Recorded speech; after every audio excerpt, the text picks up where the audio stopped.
네, 요즘 운영위원회 리더분들과 1대1 제자 양육을 하고 있는데요. 나눔 질문에 이런 게 있었습니다. 살면서 가장 행복했을 때가 언제십니까? 이 질문인데요. 한 분이 지금요 라고 말씀하셨습니다. 많이 놀랐습니다. 처음 듣는 답이었기 때문에. 만약 이 질문을 여러분들에게 던진다면 여러분들 어떻게 대답하시겠습니까? 바울이 이렇게 대답한 적이 있습니다. 고린도후서 4장 16절에 보시면요. 그러므로 우리가 낙심하지 아니하노니 우리의 겉사람은 낡아지나 우리의 속사람은 날로 새로워지는도다. 이렇게 고백했습니다. 겉사람은 계속 낡아지죠. 계속 퇴보하고요. 계속 하얀 곡선을 그릴 수밖에 없습니다. 그런데 속사람은 계속 진보할 수 있다고 고백하고 있습니다. 하얀 곡선이 아니라 상향 곡선으로 우상향으로 쫙 갈 수 있다고 바울이 고백하고 있는 것이죠. 10월은 익어가는 계절인데 이제 앞으로 남은 이 3개월은 한 해 동안 우리가 달려왔던 것들을 결산하고 또 2026년을 계획하고 그런 시간들입니다. 그래서 아빠들은 회사에서 굉장히 바쁜 시간들이고 교회도 마찬가지입니다. 여러분 개인적으로나 가정적으로 또 회사적으로 교회적으로 한 해를 이렇게 결산해 보실 때 우하향이셨습니까? 아니면 우상향이셨습니까? 오늘 본문에 역대기 왕들의 많은 이야기가 나오는데요. 크게 두 가지로 나눌 수 있습니다. 하나는요, 그 많은 왕들의 우하향하는 왕들이 있고 또 어떤 왕들은 소수지만 우상향하는 진보하는 왕들이 있습니다. 오늘 우리가 주목하기 원하는 왕들은 갈수록 진보하는 왕, 우상향으로 쫙 가는 왕을 살펴보기를 원하는 것입니다. 딱 두 명 나옵니다. 역대기에. 한 분은 여호사밧이고요. 또 한 분은 므낫세입니다. 이게 역대기에서만 그렇습니다. 므낫세는 나중에 나오니까요. 오늘 여호사밧을 주목할 텐데 11개는 없는 내용이 역대기에는 많이 들어가 있습니다. 그러면서 오늘 우리가 읽었던 본문도 그런 본문 중에 하나인데요. 없던 내용을 추구하다 보니까 어떤 다이나믹이 생겼냐면 여호사밧이 11개에서는 읽어보시면 그냥 밋밋합니다. 그냥 쑥 지나가는 왕이에요. 그런데 역대기에 보면 굉장히 주목하고 있습니다. 분량도 많이 할애하고 있어요. 그러면서 17장부터 여호사밧이 나오는데 17, 18장을 읽어보시면 정확하게 우하향합니다. 그래서 우하향하는 꼬라박는 거죠. 그냥 퇴보하는 그렇게 잘 나가는 여호사밧이 갑자기 밑으로 꼬라박는 그런 우하향 모습을 보이다가요 19장 20장으로 갔을 때는 확실하게 또 치고 올라옵니다. 드라마틱하게 여호사밧의 일생을 그려내는 책이 역대기입니다. 여호사밧의 이야기를 읽으면서 하나님께서 오늘 우리들에게 주시기를 원하시는 은혜는 뭐냐면 우리의 인생이 You and I, you and how 계속 가면서 진보하기를 원하시는 것이죠. 갈수록 좋아지는 교회가 되기를 원하시는 것입니다. 개인적으로도 가정적으로도 회사적으로도 공동체적으로도 그렇게 갈 수 있다라고 오늘 본문은 얘기하고 있는 것이죠. 어떻게 하면 우리 인생의 변곡점에서 우하향하지 않고 우상향하면서 날마다 새로워질 수 있을까요? 그 질문에 대한 해답이 오늘 본문에 나와 있습니다. 오늘 원포인트 메시지인데요. 다 같이 한번 읽어보시겠습니다.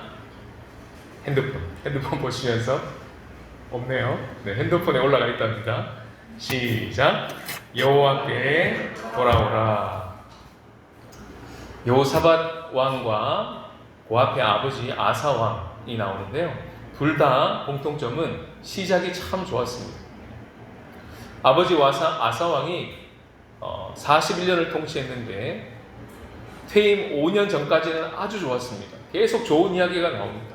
그런데 36년째 되는 해에 갑자기 잘 나가던 아사 왕이 우하향으로 내려가기 시작합니다. 이유는 하나님을 의지하지 않고 사람을 의지했기 때문인데 역대하 16장 7절에서 10절을 보시면 그 본문이 나와 있습니다. 이렇게 적혀 있습니다. 왕이 아람 왕을 의지하고 왕의 하나님 여호와를 의지하지 아니하였으므로 전심이 되지 않아서 내려가고 있습니다라는 기록이 나와 있죠. 아사가 노하여서 선견자를 옥에 가두었다고 이 얘기를 하고 있습니다. 전심이 되지 않아서 우하양 곡선을 그리고 있습니다. 이렇게 진단하죠. 그러므로 나타나는 현상은 뭐냐면 사람을 의지하는 모습이었습니다. 그리고 직언하는 선견자를 옥에 가두어 버리는 모습이었습니다. 말씀을 외면하는 모습이죠. 그 모습을 여호사밧은 30살 때 보았습니다. 아버지가 하는 걸 바로 옆에서 본 거죠. 그리고는 그 아들 여호사밧에게 아버지에게서는 붙여주지 못했던 그 전심이라는 단어를 아버지 때에 붙여줍니다. 오늘 본문 17절 6절에 보시면 그가 전심으로 여호와의 길을 걸어 이렇게 나오고요. 22장 9절에 보시면 전심으로 여호와를 구하던 여호사밧이라고 되어 있습니다. 여호사밧은 거기서 멈추지 않고 모든 왕들을 통틀어서 아주 독특하게 리더십들을 모아서 율법을 가르치고 그 율법을 전국으로 돌아다니면서 율법을 가르치도록 팀을 꾸려서 개혁을 한 왕입니다. 국방력도 대단하게 챙겼습니다. 읽어보시면 무려 116만 명이 되는 대군을 모집했습니다. 이것이 집권 5년 동안 다 일어났던 일이었습니다. 그렇게 잘 나가던 여호사밧이 아버지처럼 갑자기 5년 차가 되었을 때 하얀 곡선을 그리기 시작합니다. 그게 18장 1절 2절에 나오는데요. 그 본문에 보시면 여호사밧이 부귀와 영광을 크게 떨쳤고 아합 가문과 혼인함으로 인척관계를 맺었더라. 2년 후에 그가 사마리아의 아합에게 내려갔더니 이렇게 되어 있습니다. 지리적으로만 내려간 게 아니고 영적으로 실제로 내려간 거예요. 부귀와 영광을 크게 떨친 것이 하나님하고 가까워지는 쪽으로 가지 않고 아합과 가까이 하는 쪽으로 갔다고 성경은 얘기합니다. 그때 여호사밧은요, 그 아합이라는 왕의 딸이죠. 아달랴라고 하는 그 딸을 자기의 아들 여호람의 아내로 데리고 옵니다. 그러면 아합은 장인어른이 되는 거죠. 이런 관계를 맺어버리는 것입니다. 그래서 오늘 본문에 보시면 18장 2절에 함께 가서 나와 함께 당신과 함께 전부 다 아합과 함께 하고 있다는 모습을 막 그려냅니다. 하나님과 함께 해야 될 자가 아합과 함께 하고 있다고 성경이 비꼬는 거죠. 그래서 여호사밧은 처음 시작할 때 보면 17장 3절에 보시면 여호와께서 여호사밧과 함께 하였으니 이렇게 시작하는 왕조였습니다. 자신의 증조 할아버지 르호보암 때부터 이 문제가 처음부터 시작되었던 것을 볼 수 있습니다. 12장 1절에 보시면 르호보암의 나라가 견고하고 세력이 강해짐에 그가 여호와의 율법을 버리니 이렇게 되어 있습니다. 평안할 때 말씀을 버린 겁니다. 문제가 없을 때, 모든 일이 잘 되고 있을 때 하나님을 멀리 한 것입니다. 이것이 우리의 문제죠. 역대기를 읽어보시면 이제 그 모습이 더 극적으로 드러납니다. 여호사밧이 이제 본의 아니게 전쟁에 같이 아합과 같이 들어가게 되는데요. 장인어른이 같이 전쟁하자고 얘기했기 때문입니다. 여호사밧이 제안합니다. 선지자 이야기를 들어봅시다. 그랬더니 400명이 전체가 나가라고, 승리할 거라고 거짓 예언자들이 그렇게 먼저 얘기를 하고 난 후에 그래도 혹시 다른 사람 없냐고 여호사밧이 제안을 합니다. 그랬더니 하는 말이 한 명 있다고. 근데 항상 그 사람은 자기한테 좋지 않은 예언만 한다고. 그래도 한번 불러봅시다 하고 장인어른을 설득합니다. 여호사밧이. 그리고 미가야라는 예언자가 나타나서 말하죠. 그 이야기를 듣고 놀랍게도 아합은 그 선지자의 말에 반응합니다. 안 들은 것 같은데 들은 거예요. 듣고 어떻게 합니까? 변장합니다. 나름 반응을 한 겁니다. 근데 여호사밧은 어떻게 할까요? 생색을 혼자 다 내놓고 하나도 반응하지 않습니다. 결국 전쟁에 나갔죠. 미가야가 말한 대로 누가 죽습니까? 아합이 죽습니다. 그리고 여호사밧은 평안히 왕궁으로 돌아오게 되는 것이죠. 그때 나가기 전에 아합이 자기한테 그렇게 안 좋게 예언하는 미가야를 보면서 이렇게 말합니다. 자신이 평안히 돌아올 때까지 너는 고난의 떡과 고난의 물을 마시고 있거라 하고 옥에 가두어 버리죠. 장인어른이 그 행동을 하고 있을 때 옆에 누가 있었습니까? 여호사밧이 있었습니다. 몇 년 전 사건이 오버랩 되겠죠? 똑같이 자기 아버지가 아사가 앞에서 자기에게 불리하게 예언하는 사람을 가지고 옥에 가둬온 일이 있었기 때문에 그렇습니다. 결국은 전쟁을 치르고 참 아이러니하게 아합이 아니라 여호사밧이 돌아왔습니다. 그게 19장 1절입니다. 오늘 읽은 말씀인데요. 다 같이 한번 읽어보겠습니다. 시작. 유다와 여호사밧이 평안히 예루살렘에 돌아와서 그의 궁으로 들어가니라. 저는 이 말씀 읽는데 참 섬뜩했습니다. 좀 무서웠어요. 뭐가 생각났냐면 제가 이 드라마를 본 건 아닌데 짤 영상을 봤어요.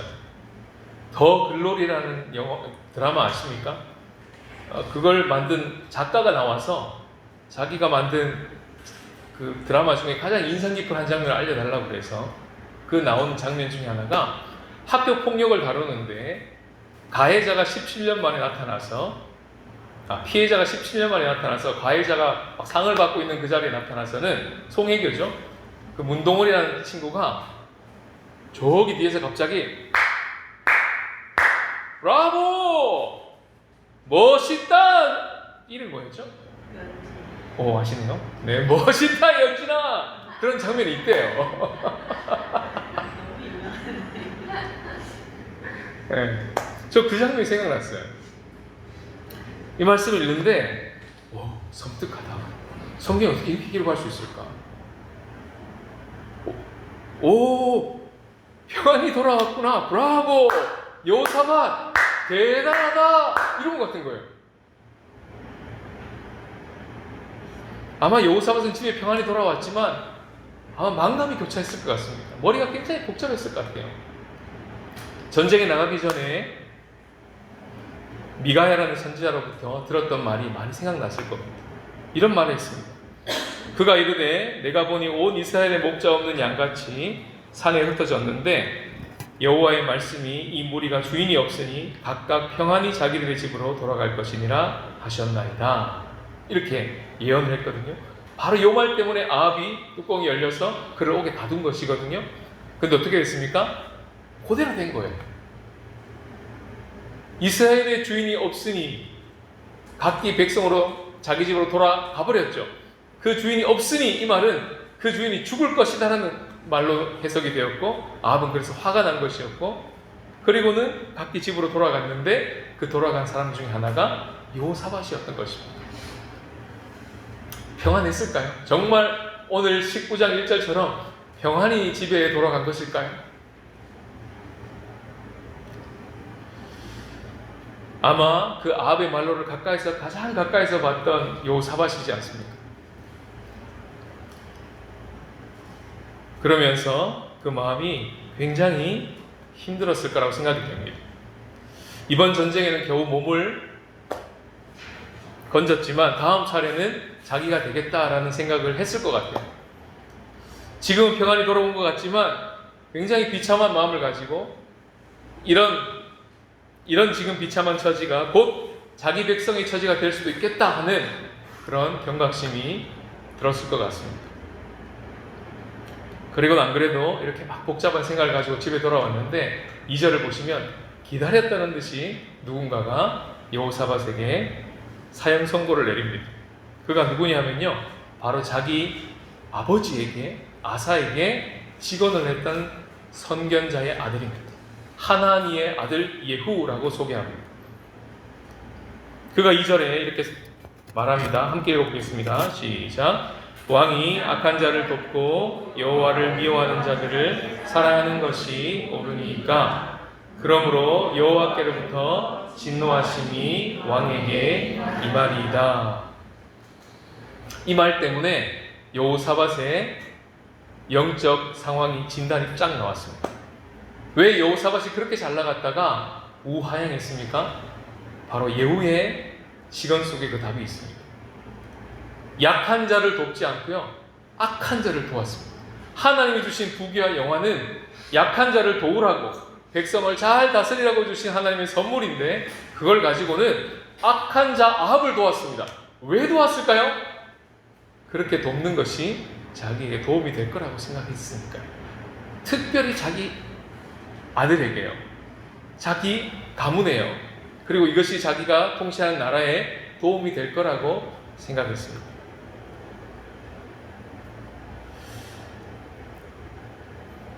자기 배 부르게 하는데 사용하고 있는 모습이죠.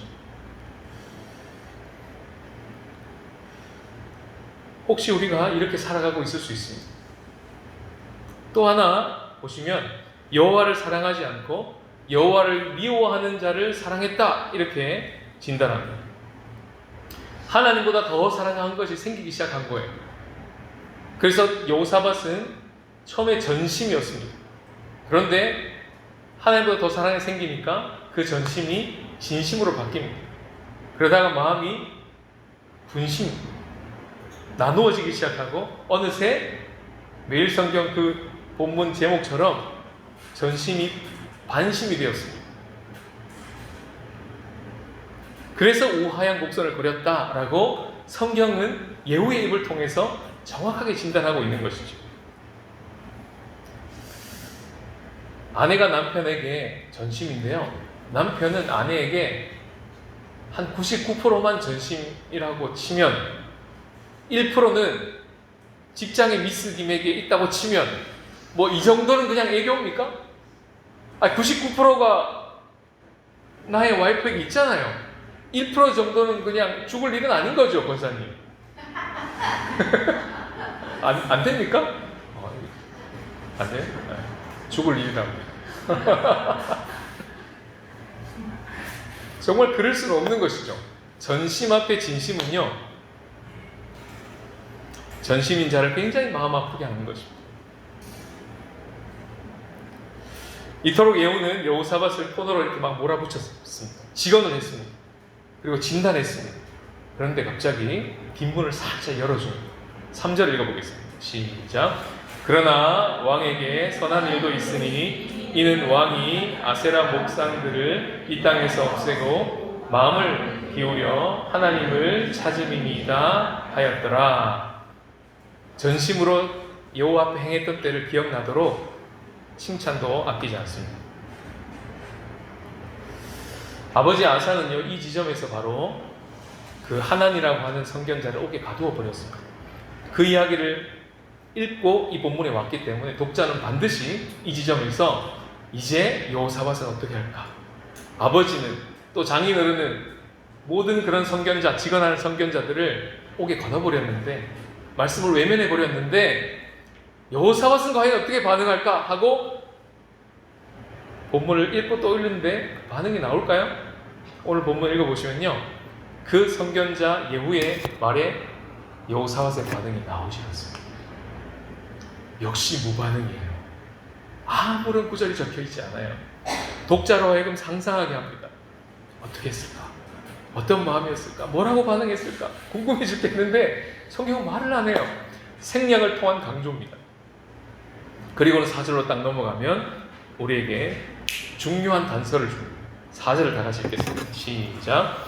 여호사밧이 예루살렘에 살더니 다시 나가서 보엘세바에서부터 에브라임 산지까지 민간에 두루다니며 그들의 조상들의 하나님 여호와께로 돌아오게 하고, 이제 짐작이 갑니다. 그날 밤 돌아와서 집에서 그 직언을 듣고 또 그 칭찬을 듣고 난 후에 여호사밧이 어떻게 반응했을지 상상이 됩니다. 그때 그 고뇌의 밤을 보내면서 여호사밧은요 하나님의 음성을 들었습니다. 그게 오늘 원포인트 메시지입니다. 무슨 음성일까요? 여호사밧아, 나에게 돌아와라. 여호와께로 돌아와라. 이것이 오늘 우리 공동체에 주시는 주님의 한마디 메시지입니다. 저는 지난주 남성교회 헌신 예배를 드리면서 여기 나와서 선교사님 말씀하시는 그 긴 말씀, 그 긴 말씀이 마치 저 하나를 딱 앉혀놓고 하시는 말씀 같았습니다. 그리고 우리 남성교회 회원분들이 나오셔서 멋있게 화음 넣으시면서 찬양했던 그 찬양이 마치 저 하나를 딱 앉혀놓고 저에게 그 찬양을 불러주시는 것 같았습니다. 그래서 한 주간 살면서요 계속 무한 반복하는 거예요. 속에서 오 기쁘도다. 제 아들도 오 기쁘도 그만해. 애들이 그만해 할 정도로 막 무한 반복을 하니까 저도 막 계속 그 찬양이 떠올랐어요. 그러면서 지난주 주신 말씀에 제가 유난히 몸부림을 많이 쳤고요. 지난주 주신 그 들린 찬양에 유난히 마음에 위로를 많이 받았습니다. 그때 한 가지 깨달은 것은 뭐냐면 제가 여호사밧처럼 이런저런 사역도 많이 하고 이런 설교도 하는데 정말 여호사밧처럼 하나님께 돌아가는 데는 굉장히 반응이 느리구나. 말씀을 전하는 데는 이렇게 몸부림을 쳐서 준비를 하는데 그 말씀을 전한 말씀대로 살려고 하는 데는 그만큼 몸부림치고 있지 않구나. 그걸 지난주에 유난히 주님이 저에게 말씀해 주시는 한 주였습니다. 그래서 저도 재헌신이 필요한 자구나. 남성교회 헌신 예배로 드렸는데요 목사 재헌신 예배였구나 라는 걸 알게 된 것입니다. 우리가 예배 끝나고 나면 소그룹에 모여서 지난주 말씀을 듣고 어떻게 적용했는지를 나누지 않습니까? 언제부턴가 그 자리가 참 힘들게 다가왔습니다. 저부터 힘든 거예요. 저부터 별로 나눌 게 없는 거예요. 그런데 성도님들은 그 질문 앞에 섰을 때 얼마나 마음이 힘들까 그 생각이 들었습니다. 그래서 마음에 그만하자. 할 수 있는 걸 하자. 그리고 감사한 것만 나누자. 그런 마음에 이렇게 마음의 결정을 내리고 있는데 주님이 지난주 말씀을 통해서 저에게 깨우침을 주셨습니다. 속임이라는 거. 제가 속고 있었습니다. 사단은요 우리가 여호와께로 계속 돌아가지 못하도록 끊임없이 우리가 해야 될 사역, 우리가 해야 될 일, 우리가 만나야 될 사람, 우리가 마주해야 될 상황에 대하여 계속 거기에 반응해내도록 우리를 부추깁니다. 그게 사단이 하는 역할입니다. 그렇게 살면서 하나님의 말씀을 적용해내려고 하니 힘들고 어렵다고 느껴질 수밖에. 근데 주님이요 저한테 뭐라고 말씀하시냐면 선영아 그것은 은혜랍니다. 여호와께 돌아가지 않고 주님이 주신 말씀을 살아내려고 계속 발부둥 치는 것 자체가 어렵게 다가오고 힘들게 다가오는 것은요 은혜라. 그렇지 않습니까? 그게 은혜이지 않습니까? 근데 사단은 바로 이 지점에서 우리를 속입니다. 그게 은혜가 아니라. 그래서 우리한테 참소하는 주특기를 살리죠. 옆에 와서 속삭입니다. 이렇게요. 힘들지? 어렵지? 가능한 걸 하면 어떨까? 처음엔 이렇게 접근합니다. 그러다가요 사단이 진짜 하고 싶은 말을 합니다. 그렇게 마음이 슬슬 넘어갈 때쯤 사단은 우리에게 정확하게 이렇게 자기가 하고 싶은 말을 합니다. 말씀을 듣고 말씀대로 적용하고 사는 것은 불가능해. 그러니까 포기해. 이게 진짜 사단이 하고 싶은 말이었던 거예요. 그만둬야 될 게 따로 있었던 것입니다. 오늘 본문은 이 지점에 대해서 우리에게 분명히 속임이라고 얘기를 하고 주님 우리들에게 이렇게 말씀하십니다. 여호와께 돌아갈 때만 가능하다. 여호와께 돌아갈 때 가능하다. 이게 오늘 우리들에게 주시는 주님의 메시지입니다.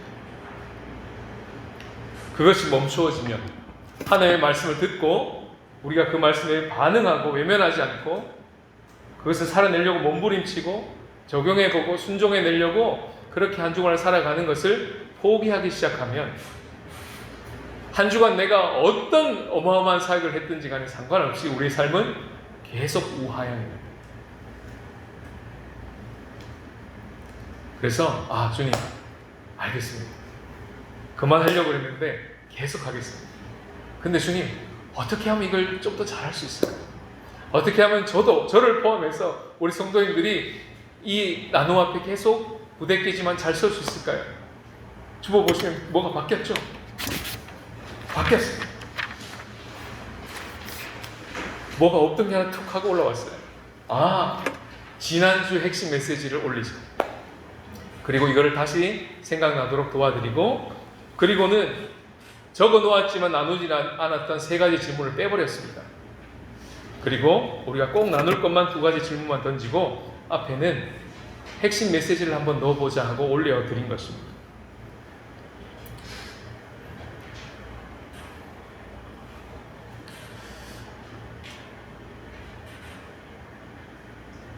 하나님의 말씀은요, 살아있습니다. 하나님의 말씀은 운동력이 있고 활력이 있습니다. 그래서 그분의 말씀은요, 좌우의 날선 그 검과 같습니다. 그분이 하는 말씀의 역할은 우리의 혼, 생각이죠. 영, 신체 관절과 골수까지 찔러서 쪼갠답니다. 우리의 마음의 생각과 뜻을 판단하신답니다. 뿐만 아니라 그분 앞에 우리가 드러나지 않는 것이 없고요, 우리의 민낯이 그 만물을 지으신 하나님 앞에 벌거벗은 것 같이 드러내게 하는 그런 역할을 말씀이 한다고 성경은 이야기하고 있습니다. 그 말씀 앞에 설 때 우리의 민낯이 드러나는 거예요. 그 말씀이 우리를 향해서 사형 선고를 내려주는 것입니다. 내가 지금까지 수십 년 신앙생활을 했지만 주인이 바뀌지 않았던 자였구나, 목사라는 배지를 달고 있어도 내가 주인 되어 살아갔던 자구나 라는 사실을 말씀이 비춰주는 거예요. 내가 알고 있는 이 복음은 나 하나도 바꾸지 못하는 그런 조각난 복음이었구나 라는 것도 깨닫게 하신 것도 말씀입니다. 그리고 내 마음이 주님 앞에서 단 한 번도 전심이었던 적이 없었구나 라는 것을 깨닫게 하시는 것도 말씀입니다. 그래서 이 사형 선고라는 것은 여호사밧은 큰 사건을 만나고야 그 앞에 섰습니다.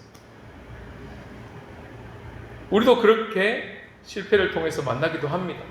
그러나 항상 그렇게만 작동되진 않습니다. 언제든지 날마다 말씀 앞에 섰을 때 그 말씀이 우리를 그와 같은 자리로 초대합니다. 그때 우리는 교훈 앞에 서지 않고요, 말씀이신 하나님 앞에 서게 되어서 여호와께 돌아가는 자리가 바로 우리가 매일 하고 있는 말씀 묵상 자리가 될 수 있는 것이죠. 여호사밧은 꿈도 꾸지 못한 일이 지금 우리 가운데 일어나 있습니다. 여호사밧은요, 무심코 쏜 화살에 죽어버리는 장인어른의 모습을 보았습니다. 그런 사건을 보고 그의 인생의 변곡점이 만들어졌고 우하향하던 인생이 우상향으로 바뀐 거예요. 그런데 우리들에게는 그와는 비교할 수도 없는 정말 왕중의 왕이신 그 예수 그리스도가 무심코 쏜 활이나 창에 찔려주고 돌아가신 게 아니라 태초부터 계획하셨고 작정하여 자원하여 그 자리에 오르셨고, 그래서 아낌없이 우리를 위해 전부를 내어주신 왕을 우리는 알고 있습니다. 그분은 다시 사셨고요, 그 다시 사심 때문에 예수 그리스도는 나와 온 세상의 주가 되셔서 지금도 온 세상을 두루 다니시면서 여호와께 돌아오도록 그 일을 행하고 계신 분이라고 우리는 믿게 되었습니다. 그분이 우리 삶 가운데 여전히 두루 다니시고 계신다는 것을 믿게 된다면 우리는 반드시 우리의 삶이 우상향으로 갈 가게 된다는 것입니다. 그것이 바로 역대기가 우리들에게 얘기해주는 메시지입니다. 역대기는 어떤 왕을 굉장히 고대하고 있어요. 끊임없이 우하향을 내려가고 있는 왕들 이야기를 들려주면서 가끔 우상향을 보여주는 딱 2명의 왕을 보여주면서 그토록 왕을 고대하게 만듭니다. 구약의 끝자락에서 바로 신약에 등장할 예수 그리스도를 기대하게 만드는 것이죠. 우리 다 같이 사도행전 10장 38절을 다 같이 읽겠습니다. 시작. 하나님이 나사렛 예수에게 성령과 능력을 기름 붓듯 하셨음에 그가 두루 다니시며 선한 일을 행하시고 마귀에게 눌린 모든 사람을 고치셨으니 이는 하나님이 함께 하셨습니다. 여호사밧이 두루 다녔다는 이 표현은 결국 무엇을 예고하고 있냐면 왕 중의 왕으로 오신 그리스도가 성령을 기름 붓듯 물 붓듯 받으셔서 온 세상을 두루 다니시며 마귀에게 눌린 자를 고쳐내시고야 마시는 그 두루 다니심을 예고하고 쓴 기록입니다. 베드로전서 5장 8절에 보시면 마귀도요 두루 다닌대요. 우는 사자와 같이 삼킬 자를 두루 찾기 위해서 두루 다니고 있다고 기록하고 있습니다. 그런데 마귀만 두루 다니는 것이 아니라 오늘 본문의 말씀처럼 그 마귀의 머리를 박살내신 예수 그리스도가 우리를 위해 두루 다니고 계십니다. 그분이 우리로 하여금 하나님의 말씀에 직면하도록 만들어주시고 우상향으로 살아갈 수 있도록 그분이 일하고 계신다. 이것이 오늘 우리에게 주시는 복음 메시지입니다. 그래서 19장 4절에 보시면 다시 나가사라고 하는 단어 보이시죠? 저는 이 말씀이 참 많이 와닿았습니다. 다시 나가셨다. 주어는요 여호사밧이죠. 여호사밧이 다시 나간 겁니다. 이게 얼마나 큰 은혜인지 계속 묵상하게 되었어요. 그만하고 싶었는데, 그냥 관두고 싶었는데, 다 포기하고 싶었는데 하나님이 여호와께 돌아오라 하시는 그 모멘텀을 만들어주시고 은혜를 부어주시니까 여호사밧이 다시 나가서 이게 마치 예수님이 부활하신 그 예수님 무덤에서 다시 쫙 나오시는 그 걸음으로 읽히는 거예요.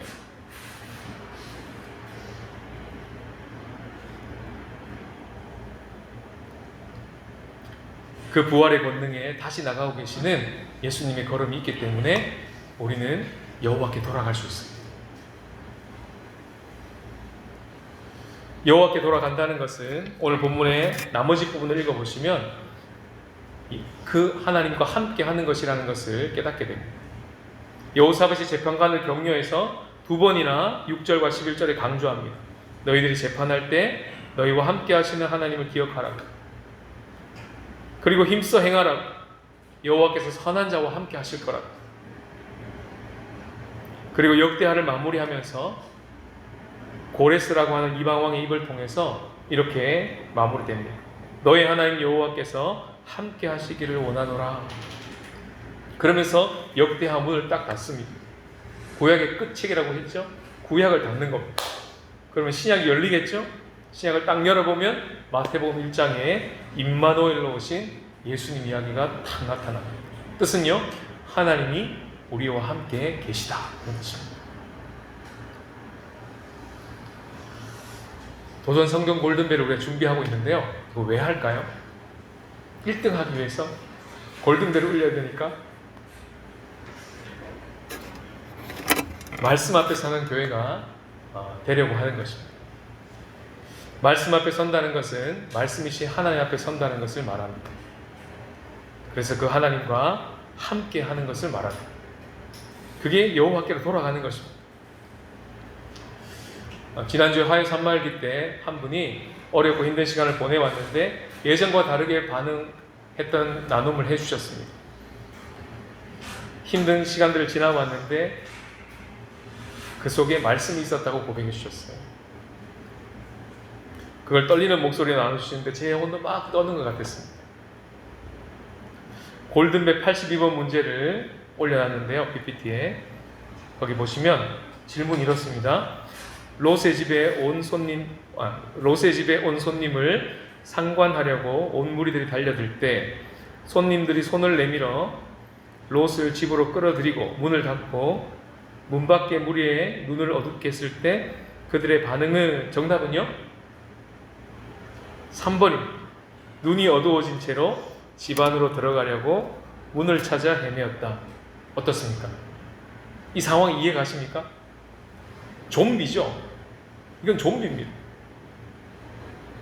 그 천사들이 손님으로 와서 그 천사들을 상관하려고 하는, 성관계를 하려고 하는 그 상황에서 그들의 눈을 어둡게 만들었다면 보기 1번처럼 돼야 되지 않을까요? 엎드려 자신의 행동을 뉘우치고 회개할 것. 보기 2번, 혼란스러워하며 자기야 나 좀 집에 좀 데려다 줘, 이럴 것.